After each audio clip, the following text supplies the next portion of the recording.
I'm going to make a note of these. I remember I saved them being right hand and left hand side. Latest update.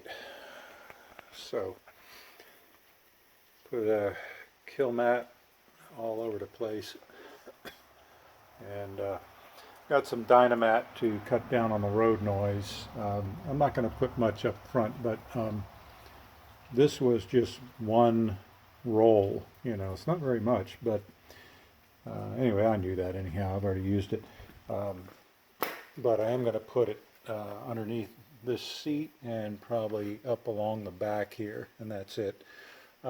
These guys all have a fair amount of cushiony stuff on the bottom, and I ran Kilmat on the bottom there. If I have enough, I might put some up against the firewall, but we'll see, and I can always do that later. But I only ordered one more roll of Dynapad, so I'm going to do that for now. But what I'm working on now is the speakers, which have Rockford Fosgate, the 6.5 inch with the component tweeters. I put Dynapad, or Kilmat I should say, in here, all up in here. You can see that there. And I'm going to do that, the ring around the speaker thing, whatever you call that stuff.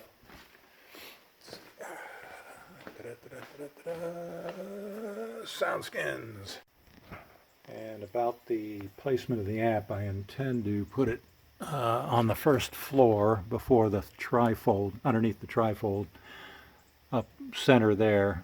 I'm going to run the RCAs from the head unit straight down the console and right to it.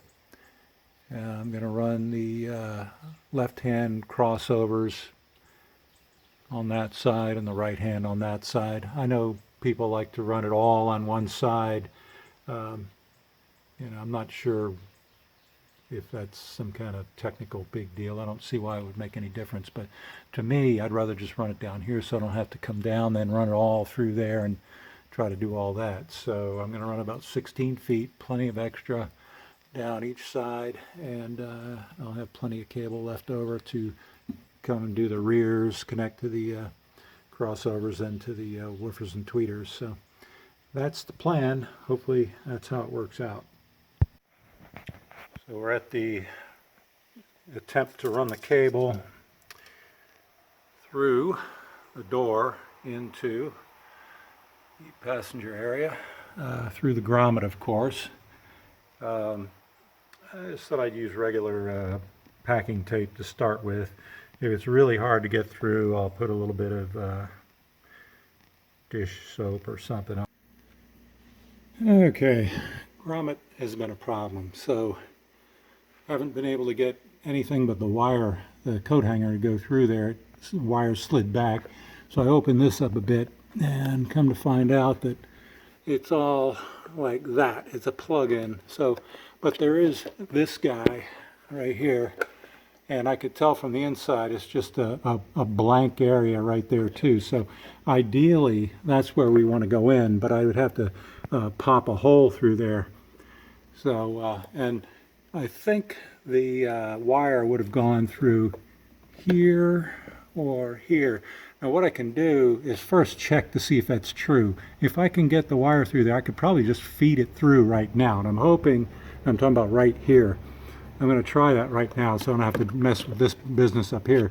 But it's nice that I have an option up there. So nice metal slices there. And anyway, we'll see what happens. Alright, so this took about 2 seconds to feed right up into there. That's not a problem.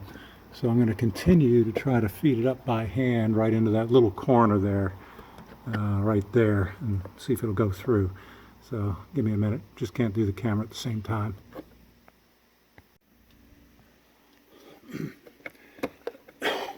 Excuse me. So yeah, it's kind of stuck right now. I think there's a hole that's just barely big enough to get that stuck in it. I don't think it's going to be big enough to really work with.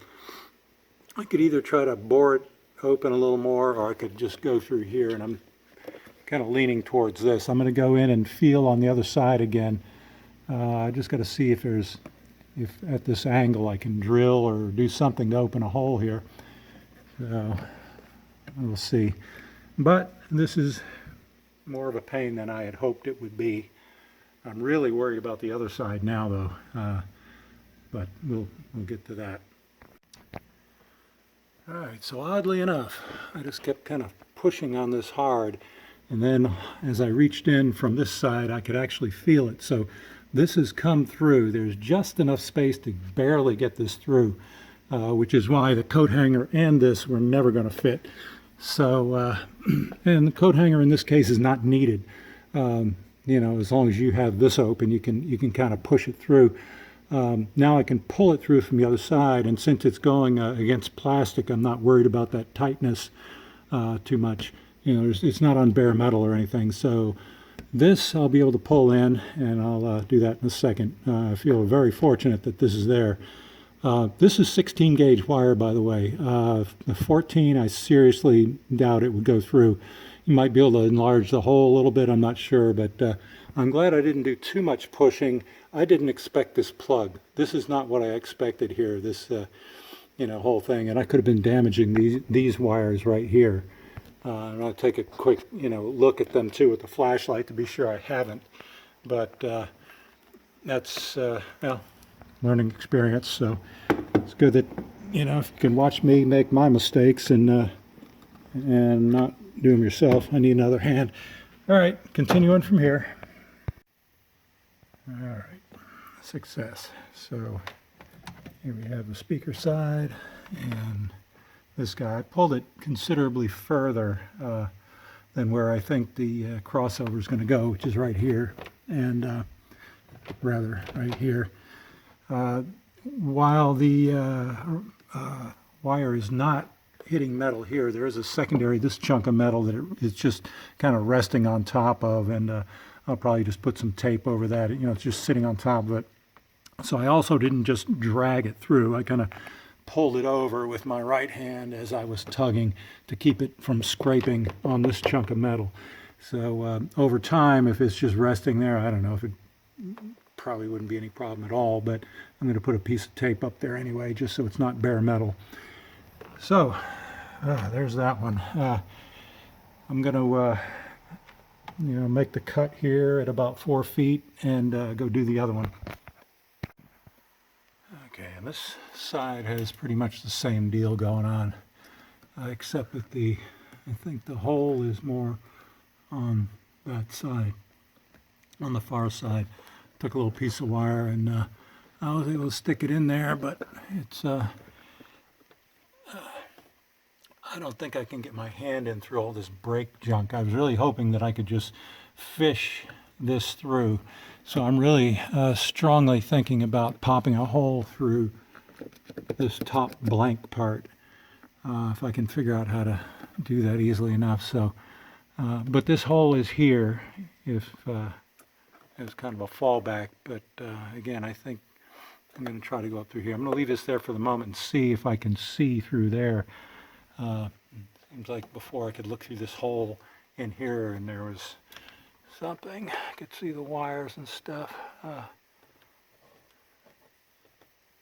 Anyway, be back in a minute. Okay, so I don't know if you can see it, but let's see. My arm out of the way. You can see the hole. There we go.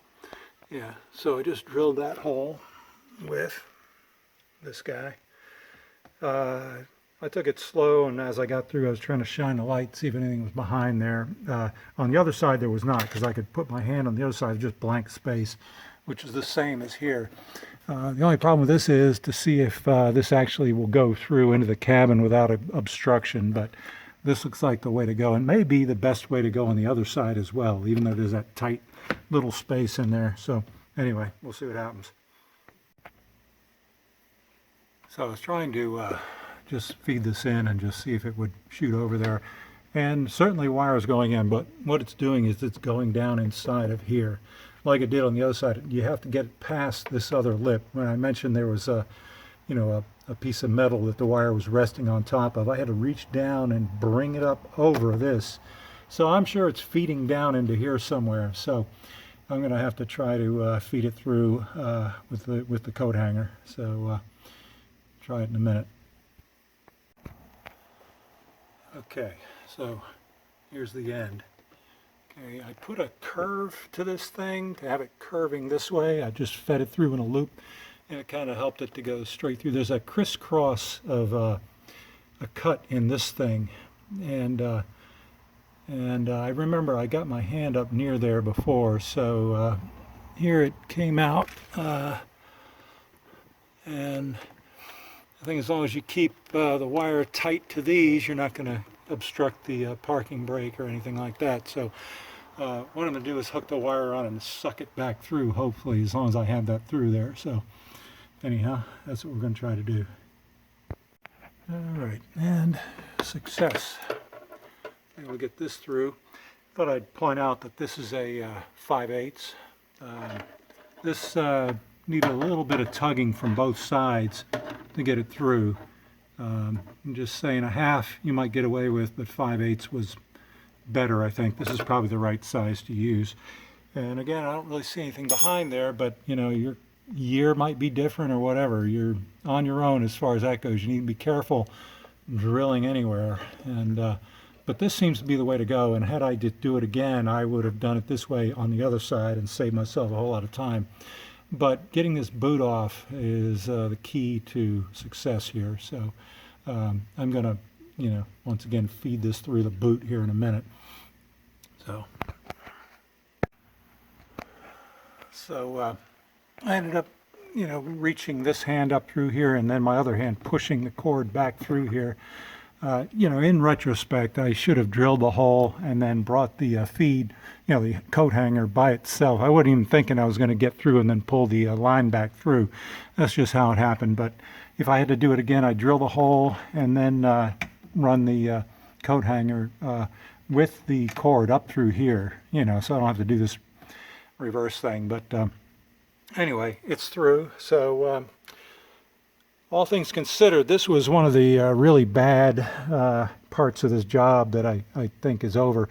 The last real ugly one that I have is to get the RCA cable for the front camera through the firewall, and I don't really have a clue how to do that. I mean, I've read a little bit about following the emergency breakthrough and this sort of thing. The power cable from the battery doesn't actually go through. It just attaches to one end, and on the other side, I'm sure there's a bolt, there. But that's kind of interesting. I would have thought I could follow that through, but anyhow, so we'll see. Another thing I wanted to mention about this boot thing, excuse me, chili for lunch, yeah. So we took this off, but really we should, get it back on. And you can stretch this pretty easily and you try to put it over, but what happens is it needs to go beyond the lip of this white thing here.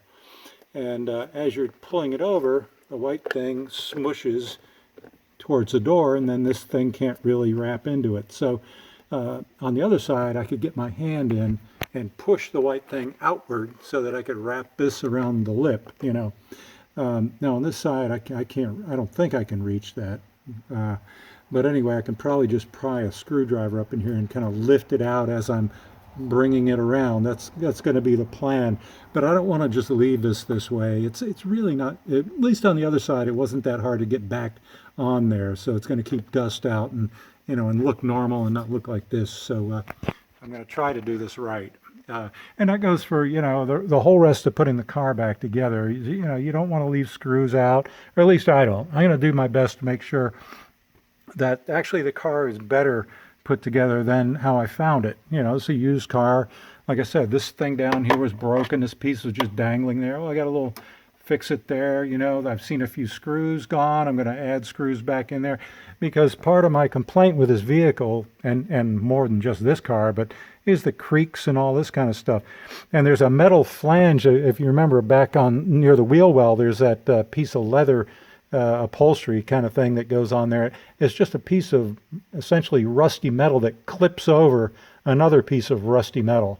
You know, if you don't think that's going to go as you're going down the highway, I don't know what the Dodge engineers were thinking, probably nothing, but you know, they should have at least put some nylon or something over that clip part so you don't get that metal on metal creak, you know.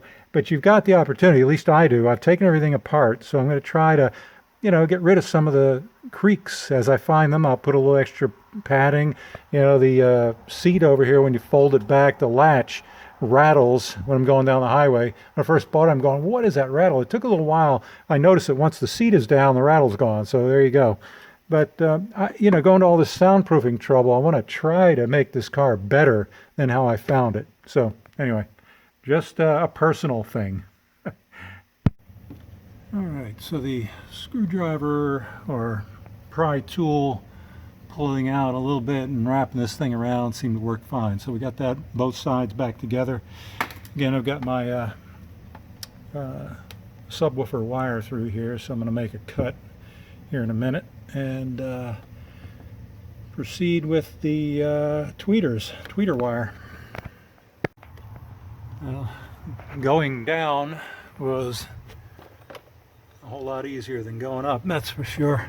And it seems to be about where I would want it. I want it right back here. This is going to be covering that up like so. So this will be right back there like that, well, against the firewall here somewhere.